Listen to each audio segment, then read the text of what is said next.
Okay, CO2 Charlie is going to be a little bit different. We have some restrictions in regards to square footage that we need to get worked out.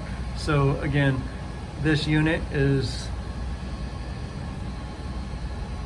going to be demoed out, and we have some real estate issues that we need to deal with. So this DC bus terminal block thing, we may end up having to drop the terminal blocks down a little bit and cut off the DIN rail, so that we could then get a longer DIN rail and mount it horizontally across the top of this cabinet, and then reroute all of these DIN rail pieces onto that horizontal unit, which will give us more room in here to put a rack here and to put another rack in here, because we need a total of 2 racks.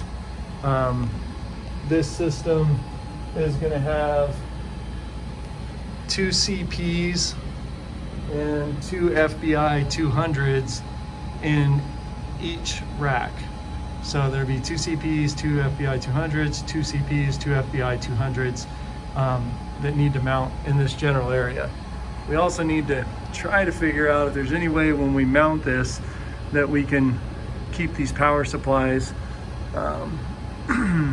so that they're accessible or changeable if they need to come out.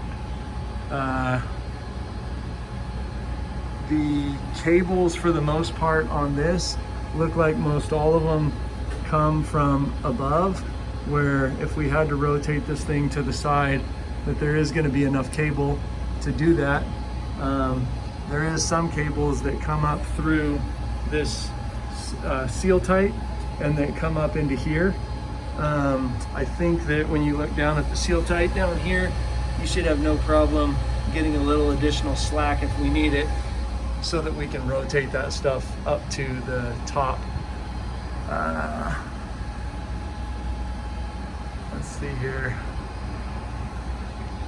I believe that all of these coax looking connectors are going to be going away, but we'll talk to James and his team about exactly what they want to do with that.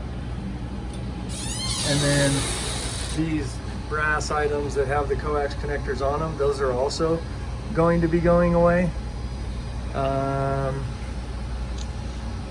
new fiber cable that we're installing will come up through the floor here and tie to a patch panel up here, where then we're going to need a patch cable that's going to be an ST to the STMJ connector, which will be routed and located into this switch right here.